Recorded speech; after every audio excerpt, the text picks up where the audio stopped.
जरा धीरे धीरे उतारो भाई, बस बस बाकी की गठरियां वैसे ही रहने दो। आज आपको माल लाते लाते बहुत देर हो गई थी।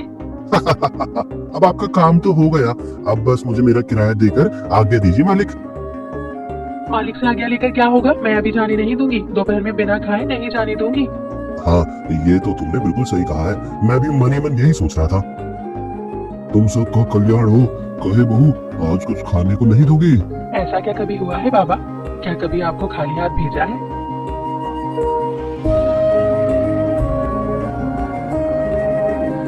ऊपर वाला तुम्हारा कल्याण करे बेटी।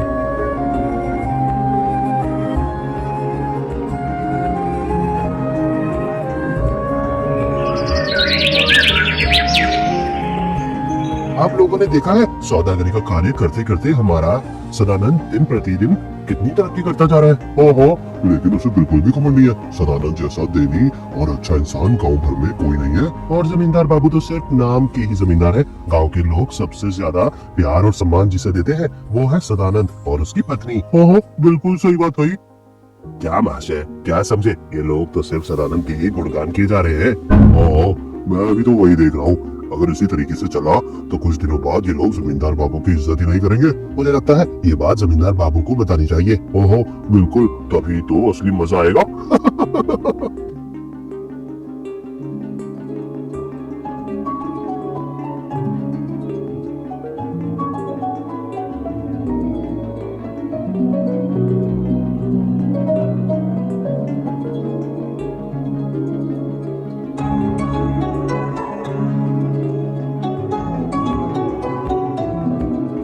हाँ, ना कोई चिंता ना कोई फिक्र, ऐसे ही दिन बीत रहे हैं तो फिर कोई परवाह नहीं।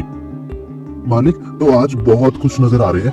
वो ये तो बहुत बढ़िया है, पर तुम यहाँ क्या करने आए हो? मेरी बात छोड़िए, पर आप क्या सोचेंगे? मैं यही सोच रहा हूँ मालिक। क्यों क्यों, ऐसी क्या बात है? और क्या बात होगी, आपके रहते हुए भी गांव के लोग सदानंद और उसकी पत्नी के गुणगान गा रहे हैं। क्या कहा? कैसी बात है, लोग ऐसा क्यों कह रहे हैं? एक काम करो, तुमको जाकर देख कर आओ कि सदानंद और उसकी पत्नी ऐसा क्या दान धर्म कर रहे हैं जिससे उनका नाम इतना विख्यात हो रहा है। मैं आज ही जाता हूँ मालिक, मैं जैसे देखूंगा ठीक वैसे ही आकर आपको बताऊंगा।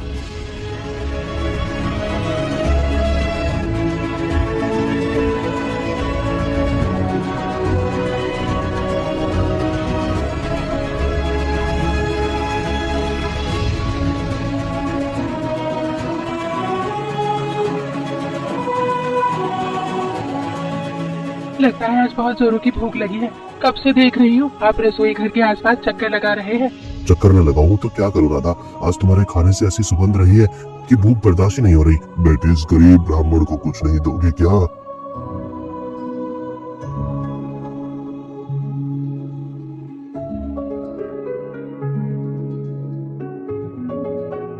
अरे वो सदानंद की पत्नी तो सचमुच सेवा करती है, तभी तो लोग इनकी तारीफ करते हैं। पर यदि मैं मालिक को उनके खिलाफ भड़का दूं तो ये सेवा धरी की धरी रह जाएगी। अगर मैंने उनको अपनी तरफ से कह दिया तो मुझे भी फायदा होगा।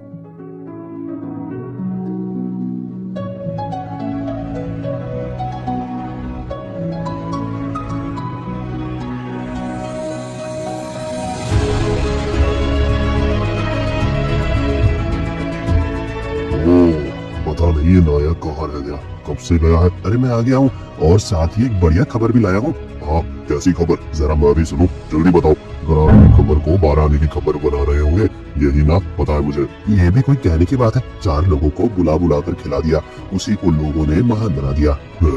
क्या ऐसी बात तुम्हें कुछ समझ में आया? मुझे तो डर लग रहा है कि वो लोग किसी दिन उसे जमींदारी न मानने लगे। उसने इतनी हिम्मत कर ली, सौदागिरी का कारोबार करके 2 पैसे क्या कमा लिए, वो तो अपने आप को दानवीर समझने लगा। व्यक्ति क्या कहूँ मालिक, को भी तो मोर का पंख लगाकर माँ बनने की चाहत होती है। उसकी दानवीरता को निकालता हूँ जाकर। अब मैं उसे ऐसी सजा दूंगा, उसका ये सब दिखावा एक ही बार में खत्म हो जाए। जमींदार बाबू का दिमाग अच्छी तरह से गर्म हो गया है। मेरी बात ध्यान से सुनो, मैं तुमसे जैसा जैसा कहता हूँ शाम को वैसा ही जाकर कहो। उसके बाद मैं भी देखता हूँ कि लोग उनकी कैसे मदद करते हैं।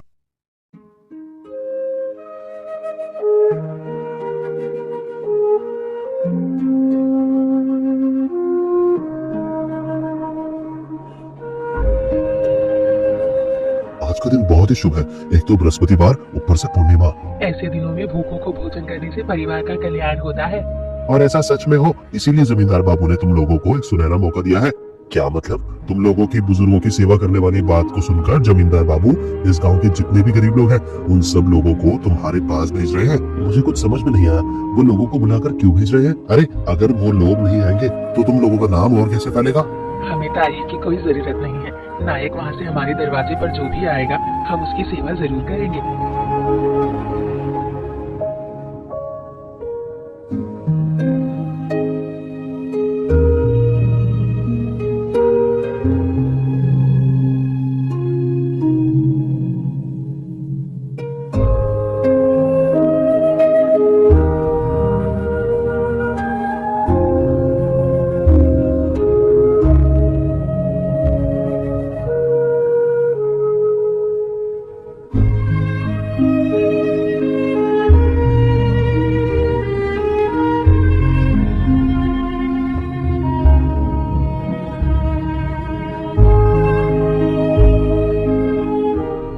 जमींदार बाबू इतने लोगों को भेज देंगे, इस बात का जरा भी अंदाजा नहीं था मुझे। ना आप बिल्कुल चिंता मत करिए, हमारे पास जो कुछ भी है हम उसी से उनकी सेवा करेंगे।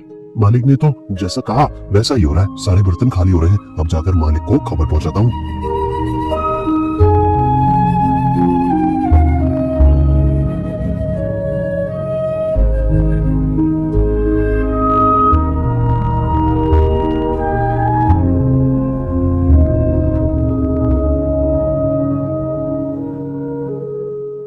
अरे सदानंद, तुम्हारी जनसेवा कैसी चल रही है? अरे जमींदार जी, आप यहाँ, धन्यवाद। तुम्हारे भाग्य को और ज्यादा धन करने के लिए मैं खुद ही तुम्हारे पास अन्न ग्रहण करने के लिए आया हूँ। क्या आप यहाँ? हो गया, आखिर तुम लोग इतना क्यों सोच रहे हो? मैं बताऊं, जो लोग इतने सारे दिन दुखियों की सेवा करते हैं, क्या वो मुझे एक मुट्ठी खाना नहीं दे पाएंगे? ना मैं आपको खाना खिलाऊंगी, जरूर खिलाऊंगी। जमींदार बाबू आप हाथ मुंह धोकर जरा बैठ जाइए, मैं अभी थाली लगा कर आती हूँ। हाँ, आप थोड़ा बैठकर आराम कर लीजिए। हाँ, मैं भी तो वही देखना चाहता हूँ कि तुम लोग मेरे लिए कहाँ से क्या लेकर आते हो, और अगर नहीं ला पाए तो तुम्हारे चेहरे पर कालिक लगवाऊंगा। समझ गए तुम? अरे सब सर्वनाश हो गया, पूरी हांडी खाली है। अब क्या होगा? जमींदार जी को क्या परोस कर दूं थाली में? क्या हुआ बेटी? मुझे लगता है आज बहुत ज्यादा परेशान हो तुम।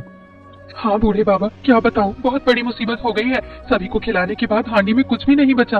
ओह, क्या हांडी में कुछ भी नहीं? बस एक ही चावल का दाना है। बाबा उससे क्या होगा? हाल ही में उसे ही परोस दो, फिर देखना उसके बाद क्या होता है।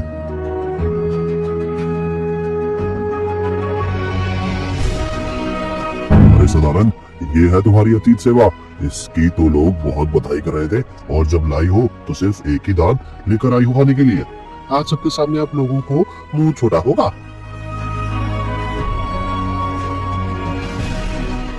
ये क्या हुआ? मेरा पेट तो भर गया है। अरे नहीं, बिल्कुल भी नहीं, मेरे पेट में कुछ भी खाने की जगह नहीं है। पेट में, अरे बाबा, पेट तो जैसे भी फुट जाएगा। अब तो ऐसा महसूस हो रहा है जैसे 7 दिनों तक कुछ नहीं खा पाऊंगा। ये क्या कह रहे हैं आप? ये तो संभव है, ये कैसे हो सकता है? लेकिन ऐसा चमत्कार हुआ कैसे?